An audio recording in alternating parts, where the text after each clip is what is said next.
নমস্কার, আমার ছোট্ট চ্যানেল অর্পিতার খামখেয়ালি গল্পে আরও একবার সকলকে জানাই স্বাগত। আজকে একটি ভর্তা রেসিপি নিয়ে আপনাদের সামনে হাজির হলাম। দেখতেই পাচ্ছেন, আজকে খুব সহজ পদ্ধতিতে তৈরি করব ঝিঙে ভর্তা। গরমের সময় বাড়িতে ঝিঙে, পটল এগুলো তো রয়েছেই, তাই আজ আমি তৈরি করছি ঝিঙে ভর্তা। ঝিঙের একঘেয়েমি রেসিপি থেকে বেরিয়ে এই রেসিপিটি একবার তৈরি করে দেখুন, আশা করি সকলের খুব ভালো লাগবে। প্রথমেই ঝিঙেগুলোকে গ্রেটারের সাহায্যে গ্রেট করে নিতে হবে। ঝিঙে খুব নরম সবজি, সেই জন্য গ্রেট করতে খুব একটা কষ্ট কিন্তু হবে না। দেখতেই পাচ্ছেন, প্রথমে ঝিঙেগুলোর খোসা ছাড়িয়ে গ্রেটারের সাহায্যে আমি ভালো করে গ্রেট করে নিচ্ছি। গরমকালে ঝিঙে পটল অ্যাভেলেবেল থাকে, আর বাড়িতে ঝিঙে পটলের বিভিন্ন ধরনের রেসিপি হয়, সেই জন্য সেই কথা ভেবেই আজকে আমি তৈরি করছি ঝিঙের ভর্তা রেসিপি। পটলের ভর্তা রেসিপিও আমি এর আগে শেয়ার করেছি, চাইলে আপনারা আমার চ্যানেলে দেখে নিতে পারেন। দেখতেই পাচ্ছেন, কথা বলতে বলতে ঝিঙেগুলো কিন্তু গ্রেট করা হয়ে গেছে। নিয়েছি হচ্ছে কুচি করে রাখা লঙ্কা আর হচ্ছে গ্রেট করে রাখা রসুন। ব্যাস, আমার তেমন কিছু আর লাগবে না। এবার হচ্ছে দিয়ে দেব সরিষার তেল। ভর্তা মানেই সরিষার তেলে করতে হবে, সেই জন্য আমি পরিমাণ মতো সরিষার তেল নিয়েছি। সরিষার তেল ছাড়া ভর্তা কিন্তু একদমই ভালো লাগে না। সরিষার তেল একটু গরম হলেই ফোড়নে ব্যবহার করব কালো জিরে। কালো জিরের সাথে ফোড়নে ব্যবহার করব শুকনো লঙ্কা। কালো জিরে আর শুকনো লঙ্কাটাকে খুব ভালো করে ফ্রাই করে নিতে হবে। এখানে আমি একটি কাঁচা লঙ্কাও ফোড়নে ব্যবহার করেছি, এটি সম্পূর্ণ অপশনাল, চাইলে আপনারা স্কিপ করে যেতে পারেন। কালো জিরে শুকনো লঙ্কা থেকে যখন খুব ভালো স্মেল বেরিয়ে আসবে, তখন আমি ব্যবহার করব হচ্ছে গ্রেট করে রাখা রসুন। ভর্তা মানেই সরিষার তেল আর রসুন। কালো জিরেটা অপশনাল, আপনারা চাইলে নাও দিতে পারেন, কিন্তু রসুন ছাড়া ভর্তা রেসিপি কিন্তু কখনোই সম্ভব নয়। দেখতেই পাচ্ছেন, রসুন দিয়ে দিয়েছি। এবার রসুনটাকে খুব ভালো করে ফ্রাই করে নিতে হবে, যতক্ষণ না রসুন থেকে কাঁচা গন্ধটা চলে যাচ্ছে।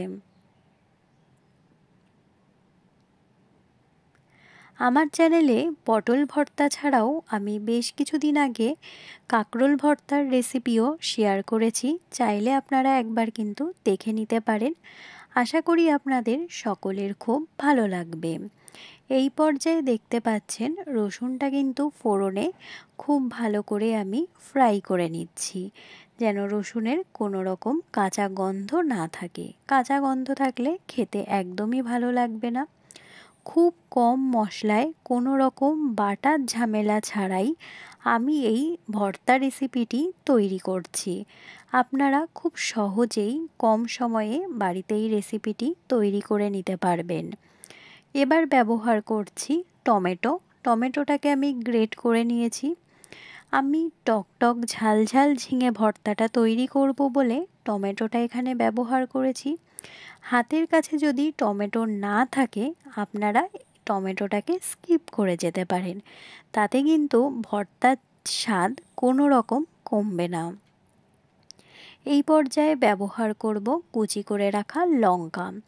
আমি লঙ্কার পরিমাণটা একটু বেশি ব্যবহার করেছি, ভর্তা আমার একটু ঝাল খেতেই ভালো লাগে, সেই জন্য আমি কাঁচা লঙ্কার পরিমাণটা একটু বেশি ব্যবহার করেছি। ঝালটা সম্পূর্ণ আপনাদের নিজস্ব পছন্দ মতো ব্যবহার করবেন। এই পর্যায়ে ফোড়নটা থেকে যখন খুব ভালো স্মেল বেরিয়ে এসেছে, তখন ব্যবহার করব গ্রেট করে রাখা ঝিঙেগুলোকে দিয়ে ফোড়নের সাথে, অর্থাৎ রসুন, শুকনো লঙ্কা, কাঁচা লঙ্কা, টমেটো এবং কালো জিরের সাথে খুব ভালো করে মিক্সড করে নিয়ে রান্না করে নেব। যখন আমি ঝিঙেটা গ্রেট করছিলাম, তখনই বলছিলাম ঝিঙে খুব নরম সবজি, ঝিঙে থেকে কিন্তু প্রচুর পরিমাণ জল বেরোবে রান্না করার সময়। ঝিঙে থেকে এখানে যে পরিমাণ জল বেরোবে, সেই জল দিয়েই কিন্তু সম্পূর্ণ রেসিপিটি তৈরি হয়ে যাবে। ভর্তা রেসিপিতে আলাদা কোনো জল ব্যবহার করতে হবে না। ভর্তা রেসিপিতে আলাদা জল ব্যবহার করলে সেই স্বাদ কিন্তু আসে না। সেই জন্য যতটা পারবেন কোনো জল ব্যবহার করবেন না। এখানে দেখতেই পাচ্ছেন আমি দিয়ে দিলাম পরিমাণ মতো লবণ। লবণটাকেও খুব ভালো করে মিক্সড করে নিয়ে এবার আমি ভর্তাটার জলটা টানিয়ে নেব এবং সবজিটাও যেন খুব ভালো করে সেদ্ধ হয়ে আসে। দেখতেই পাচ্ছেন এই পর্যায়ে ব্যবহার করেছি হলুদ। হলুদটাও খুব ভালো করে এবার ভর্তার সাথে মিক্সড করে নেব।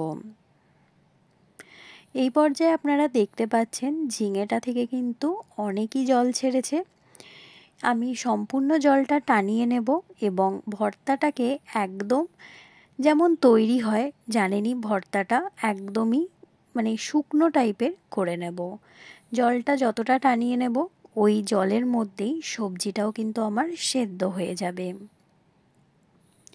এই পর্যায় পর্যন্ত যে সকল বন্ধুরা আমার ভিডিওটি কন্টিনিউ করছেন কিন্তু একটি লাইক দিতে ভুলে গেছেন, তাদের সকলের কাছে আমার অনুরোধ, প্লিজ একটি লাইক দিয়ে ভিডিওটি কন্টিনিউ করবেন। আপনাদের একটি লাইক কিন্তু আমার কাছে অনেক গুরুত্বপূর্ণ। আপনাদের একটি লাইকই পারে আমাকে আরও অনেক নতুন দর্শক বন্ধুর কাছে পৌঁছে দিতে। এই পর্যায়ে দেখতে পাচ্ছেন ঝিঙেটার কিন্তু জলটা আমি টানিয়ে নেওয়ার চেষ্টা করছি। আপনারাও ঝিঙেটার জল ভালো করে টানিয়ে নেবেন এবং মাঝে মধ্যে খুন্তির সাহায্যে নাড়িয়ে নেবেন, না হলে নিচে লেগে যেতে পারে, সেক্ষেত্রে একটা পোড়া স্মেল বেরোবে, খেতে একদমই ভালো লাগবে না। আমি কিন্তু বাড়িতেই ঝিঙের টক ঝাল রেসিপি ভর্তা তৈরি করেছিলাম, সকলে কিন্তু বেশ মজা করে খেয়েছে। তাই আমার সকল দর্শক বন্ধুদের কাছে অনুরোধ, গরমের সময় আপনারা এই ভর্তা রেসিপিটি একবার তৈরি করে দেখবেন। আমি কথা দিচ্ছি সকলের খুব ভালো লাগবে।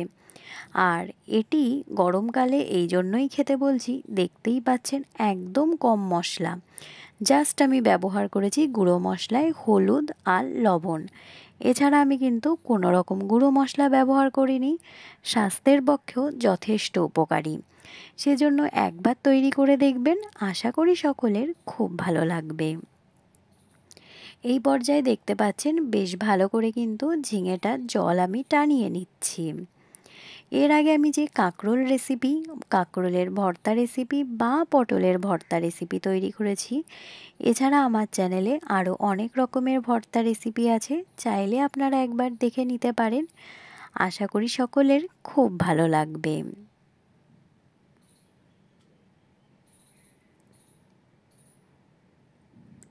গরম ভাতে এরকম একটি ভর্তা রেসিপি হলে বেশ মনটা কিন্তু ভালো হয়ে যায়। আর বাঙালি ভর্তা খাবে না এটা তো কখনোই হতে পারে না। গরমকালে ঝিঙে অ্যাভেলেবেল থাকে, আর কোনো রকম ঝামেলা নেই, বাটার ঝামেলা নেই, কোনো রকম মশলার ঝামেলা নেই। সো আপনারা বাড়িতে তৈরি করে নিতে পারবেন খুব সহজে এই ভর্তা রেসিপি।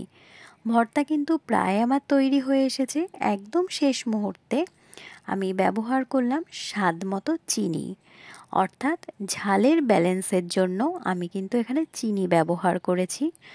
আপনারা চাইলে চিনিটা স্কিপ করে যেতে পারেন, স্বাদের ব্যালেন্সের জন্য চিনিটা আপনারা অপশনাল ব্যবহার করতেও পারেন, নাও পারেন। এই পর্যায়ে দেখতে পাচ্ছেন ভর্তা কিন্তু মোটামুটি ডান আমার। আমি চিনি দেওয়ার পর আরও একবার ফুটিয়ে নেব। ভর্তাটা খেতে কিন্তু দারুণ হয়েছিল, তাই আপনাদের রিকোয়েস্ট করছি একবার খেয়ে দেখবেন, সকলের খুব ভালো লাগবে।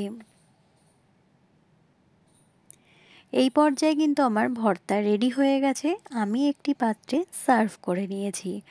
আপনারা দেখেই বুঝতে পাচ্ছেন কতটা লোভনীয় হয়েছে এই ভর্তা রেসিপিটি। ভালো লাগলে আপনারা বাড়িতে তৈরি করে দেখবেন, আমি কথা দিচ্ছি সকলের ভালো লাগবে। আমার এই ভিডিওটি যদি ভালো লাগে আমার পাশে থেকে যাওয়ার অনুরোধ রইল। আজকে তাহলে এখান থেকেই বিদায় নিচ্ছি, অন্য কোনো দিন অন্য কোনো ভিডিওর সাথে দেখা হবে। ততক্ষণ সকলে ভালো থাকবেন, সুস্থ থাকবেন। নমস্কার।